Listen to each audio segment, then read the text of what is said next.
Everybody needs good neighbors with a little understanding. You can find the perfect blend. Neighbors should be there for one another. That's when good neighbors become good friends. Come on, Scott, I'm sure this is a misunderstanding. Well, of course it is. You know very well how she feels about you. Mate, you should have seen her when you went missing. Yeah, that's right. She practically pined away. Yeah, well, she didn't do much pining last week, did she? I was on holiday, Scott. Yeah, and you made sure you had a pretty good time, didn't you? I wasn't the one who got sunburned. It was your idea that I go out in the first place. Well, I didn't tell you to fall in love with another guy, did I? I did not fall in love with another guy. Can't we discuss this without raising our voices? There is nothing to discuss. Who is this other man, anyway?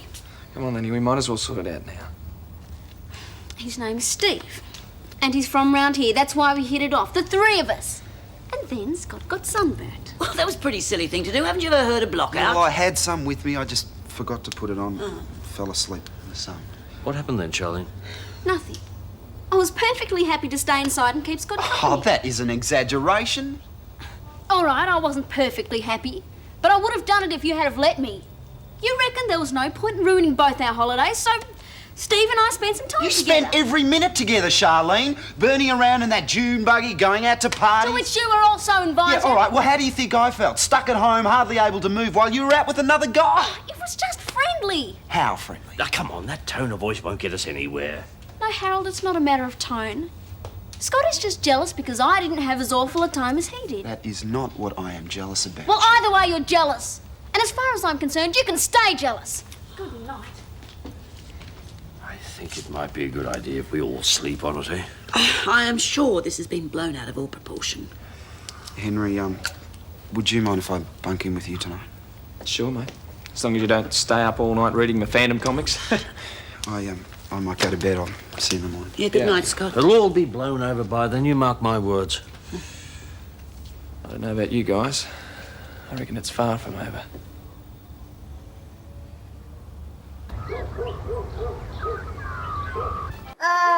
Yeah, I'm getting pretty good at this. It's funny though, I'm hopeless at feeding myself. I was just saying to Jamie, I'm getting this meal routine down to a fine art. Oh, good one. Now all we have to do is get our babysitting schedule organised. Yeah, we can't have him thinking that his housemates are totally disorganised, can we? You know, you're pretty happy with yourself. Compared to last night, I mean. Well, we all get down in the dumps from time to time. And it's hard being invited out when you're used to going out with someone special. Yeah. That's why I stayed home. Jane was really good. She hung around and chatted, played Trivial Pursuit, and she thrashed me. Which is what I really needed, I think. I'll get it. Thanks, mate. Oh, g'day, Scott. Have you got a few minutes, mate? No, I haven't actually. I've got to rush off to a class at uni. What's wrong? Oh, don't worry, Keith. Maybe I could catch up with you later or something. Well, I've got to be at the coffee shop at 1. I could meet you outside at 12:30 or something. Sure, but could we make it the Waterhole? It might just be a little bit quieter, that's all. Yeah, all right. What's up? I'll talk to you about it then. See ya. Thanks. See ya. I don't believe myself sometimes. You know what time it is? I do indeed. And I did call you more than once. Thanks. You were out very late. Yeah, I suppose. I imagine Mr. Clarke must have been most apologetic when he got home. Oh, actually, he didn't get home. What? Well, he didn't really go out, after all. Oh. Well, why on earth didn't you have an early night? You knew you had to work today. We just started chatting. You know how it is. Young Mike was over looking for you. Yeah, I know, he told me. I might just go and jump in the shower. Oh, did you know that Scott and Charlene have returned from their holiday? No, I didn't. I bet they had a ball. I wouldn't be too sure about that. I was at the Ramsays when they came home, and I gathered that the holiday was a complete disaster. Why? What happened? Oh, heaven only knows. They probably discovered what's been patently obvious all along. And what's that, Nan? Oh, they're far too young to be married. In fact, they're barely old enough to be going out. Well, I'll talk to Charlene. Yes, well, you do that. Now, I may be late back this afternoon. I'm going to take some of Georgette's advice and socialise at the bowling club. Well, at least one of us is going to be on time for work this morning. Bye, Jane. Bye, Nan. I hardly slept a wink all night. Yes, I noticed.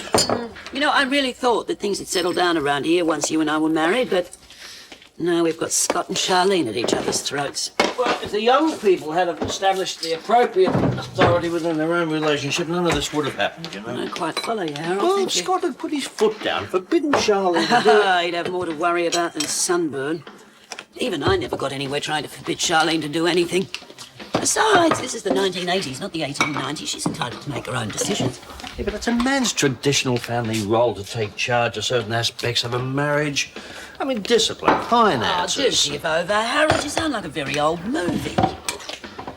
Actually, I better have a chat with Scott about all of this. He's taking it all far too seriously. I mean, I'm sure Charlene didn't intend to jeopardise her marriage. Well, even if her intentions were entirely honourable, she'd have a very hard time convincing him. Right on. He really did look very upset this morning. Let's stop upsetting each other like this. Now, leave it to me, Madge. Sorting out this problem between Charlene and Scott gives me a very good opportunity to establish my own authority. Forget it, Harold. You may be my new stepfather, but you have no authority over me or Scott. Oh, no, I am now the man of this household. Correction, you are one of 3 men in this household. All of them pretty useless. Oh, now, come on, Charlene.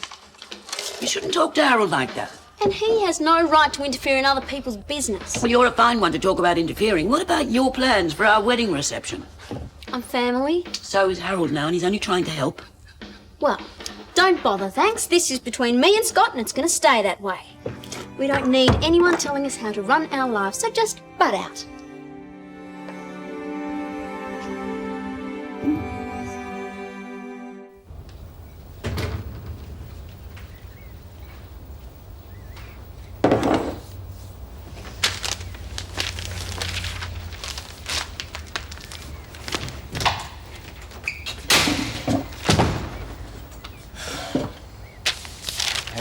Have your mum and Harold gone to work?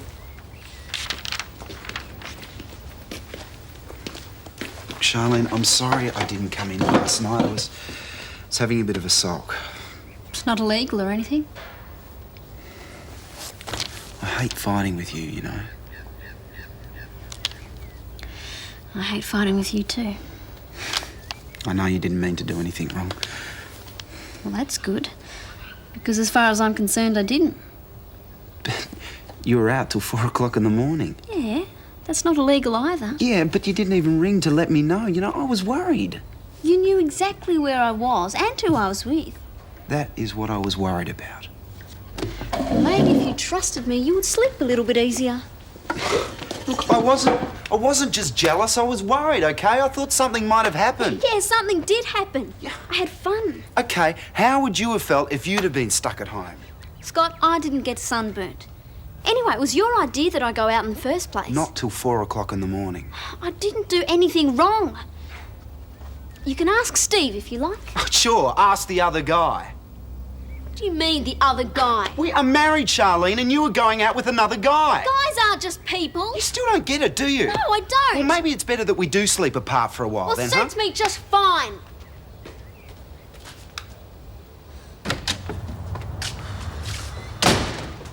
Well, what drags you away from the hot chocolate and the carrot cake? Yeah, well, to be quite honest, Madge, it's my conscience. What would your conscience be complaining about? My behaviour this morning was absolutely inexcusable. What? Well, I used this trouble between Scott and Charlene as an opportunity to assert an authority that I had absolutely no right to. I was more interested in my ego than the rift between my stepdaughter and her husband. Nevertheless, you still tried to help, and I'm very grateful for that. I just wish I could get them talking to each other. Well, now, it is their problem, Madge. Perhaps we should keep out of it. But it's affecting the entire household. Yes, well, I'm sure if we were in their shoes, we'd want to work it out. Oh, yes, I suppose so. Yes. Oh, Mrs. Mangel. Mr. Bishop, Mrs. Bishop, I'm so glad I called you both together. I wonder if you'd do me the honour of coming to dinner. Oh, what a delightful invitation. But I think I've got an even better idea. Oh. Oh, no, Harold, you couldn't. Yeah, well, as we are the newlyweds, why don't you join Madge and myself instead? Well, Only if Mrs. Bishop is sure it'll be no trouble. Well, of course there'll be no trouble, will it, Madge? No trouble at all. In that case, I'd be delighted. Splendid. Well, shall we say, Saturday? I look forward to it. So will we. Oh, yes, I can hardly wait. Well, I must be getting back to work, Mr. Bishop. Mrs. Mangel. Mrs.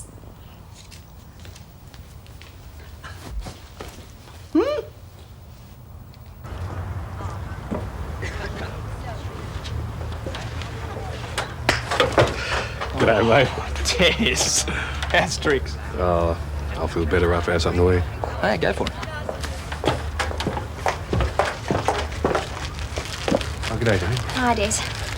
Listen, I really should apologise about carrying on like that last night. Hey, don't be silly. You're upset. It's best to get it all out. Yeah, but thanks for, I'm glad you considered me a good enough friend to confide in. I did. I mean, I do. Look, thanks. Mind if I join you? No, not at all. This doesn't mean we're together. Are you busy? Ah, chock-a-block, Jane, as always. I hear Scott and Charlene are back. Yeah, could say that. Did they have a good time? They certainly don't seem to be that thrilled about being home. What's that supposed to mean? I'll put it this way. Compared to Scott and Charlene, Mum and your grandmother are bosom buddies. Nan said there were some fireworks, but I was hoping she was exaggerating. Not this time. It's on for young and old. What's it about? Not very much, probably. But if it's all the same to you, I'd prefer to keep well out of it. Oh, I understand. And I reckon you should leave them to it as well. I will. And then, how do I feel about the entire thing? Here am I, going out for a holiday and stuff like that. I know, I'm it's sitting, cool, Scott, sitting at home, Look, mate, Well, she's out. It's a story. Oh, he's been pouring his heart out to Mike for the last 10 minutes. Oh, well, it's not the end of the world then. No, that happens on Saturday. Hey? Harold's invited old Mother Mangel over for dinner. After last night, you're kidding. You're not kidding me. And then she ends up spending the entire week with this Steve guy. What sort of bloke is he? I don't know. He seems all right while I was around, but once I was out of the picture, anything could have happened. Not if Charlene didn't want it to. Yeah, but that is exactly the point. I don't know what Charlene wants. Well, Scott, either do I, but I think you're overacting just a little bit. Great. Fantastic, thanks. I mean, you are supposed to be my best mate. Listen to yourself, will you? If that's not overreacting, I don't know what is. Look, I'm not saying that Charlene wasn't irresponsible because maybe she was, but you know what it's like? You're having fun, you forget about the time. Yeah, and your husband. Look, she might find it hard to apologise because she knows she was doing the wrong thing, so you might have to make the first move. Yeah, but I did. She nearly bit my head off, Mike. Well, then it's going to come down to how much you really want to make up. You love her, don't you? Of course I love her. And I hate fighting with her. Well, then try again. Forget about Steve. The problem's between you two. Yeah, maybe you're right. I mean, Steve's out of our lives anyway. The one thing that really matters is our marriage, right?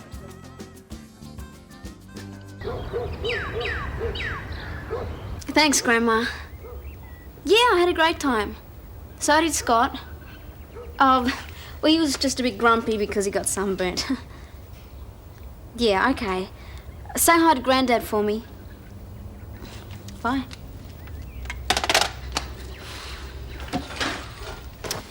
Oh, if he wants to sleep apart, he can do his own stupid washing.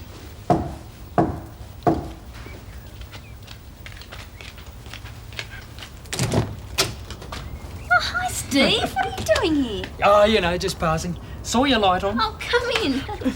I suppose everybody brings you flowers, so I thought I'd bring you a branch. Thanks. You could press it in a book or something. Have to be a mighty big book. Yeah, I guess so. Oh, boy, are you a sight for sore eyes. Come through, I'll make you some coffee. Oh, great.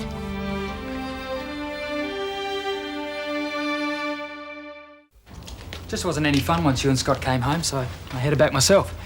But I've got a few more days off work, and I'm only over at Anson's Corner, so I thought I'd drop by. I'm glad you did. How's Scott's sunburn? Oh, much better. At least he doesn't look like a lobster anymore. Where is he? Around. I love that June buggy. Yeah, they're unreal, aren't they? Yeah, they're so easy to drive. I have to get my licence. Absolutely. Stupid, isn't it? I'm training off and on to be a mechanic. Haven't even got my driver's licence. Oh, you'll get it, no probs. I'll have to grab someone to give me lessons. Although I doubt I'll find anyone as patient as you. Well, then grab me. I'm available. You mean it? Sure. And what instructor wouldn't want a pupil like you? How are you, Scott? I'm fine, just fine. You certainly look a lot better than last time I saw you. Steve's back from holidays. Yeah, I can see that. I'll just put this in the room. It just wasn't the same without you two. I bet. I was saying to Charlene that I'll give her some driving lessons if she likes. Sure she likes. Anyway, I'd better hit the road. No, Steve, stay. We'll have another coffee. I'm sure Scott would like one. Well, if you insist. Yeah, I do insist.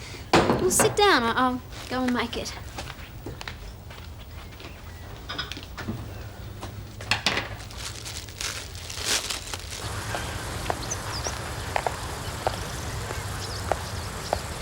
Never thought I'd be so jealous of a motorbike.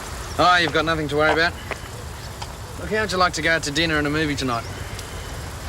Yeah, I would, but why don't you stay home and keep Des company? Well, because he's a big boy now and he can look after himself. Besides, he doesn't have your eyes, does he? He was pretty upset last night. That's why I didn't go out.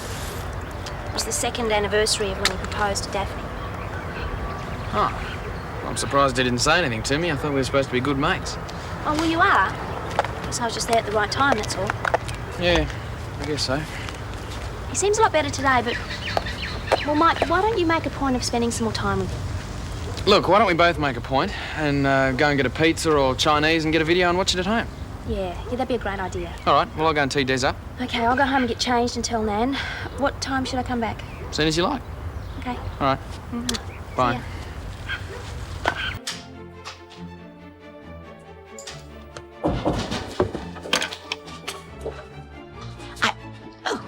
Well, there's no need to creep up on a person. I wasn't creeping, I was just standing here. It's good to see you enjoying yourself. Well, I decided to take some of my own advice. I've been to a luncheon at the bowling club. It was most satisfying. Did they serve rhubarb crumble for dessert? Not exactly. What was so enjoyable about it then? The, company. Well, don't keep me in suspense. Tell me about this company. Mr. Worthington, a charming, distinguished gentleman, well-spoken, beautiful manners, and a gifted bowler too, I believe. We seemed to hit it off. And did he ask you on a date? Certainly not. We're both mature adults. Well, are you going to see him again? As we're both members of the same bowling club, I'd predict that was almost inevitable. It was great to see you again. Really. Both of you. Well, see as much of us as you like. You know where we are. Okay. Bye, Scott. See ya.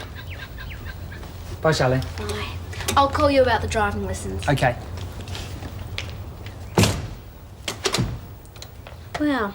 Aren't you the perfect host? What? How would you like to be treated like that in someone else's house? Like what? You hardly spoke to the poor guy. Oh, Charlene, I couldn't get a word in edgewise. I mean, you were raving on about the guy as if you hadn't seen him in years. I like him. That is pretty obvious. Would you stop acting like a jerk? Talk about a jealous husband. Well, maybe I am jealous. Why? You've got no reason to be. Would you feel the same way if I was spending time with Mike? No. But you and Mike haven't got the hots for each other, not like you and Steve. I just like him, that's all. You would too if you just let yourself. Charlene, you were leading the guy on. You're incredible, you know that? Look, if there is a chance that this could develop into something, isn't it better to stop it right It's now? not going to develop. Can't you get it through your thick head that he's just a friend? Well, I am your husband, and I am telling you that the friendship is over, okay? Nobody tells me what to do. Especially not paranoid juveniles like you.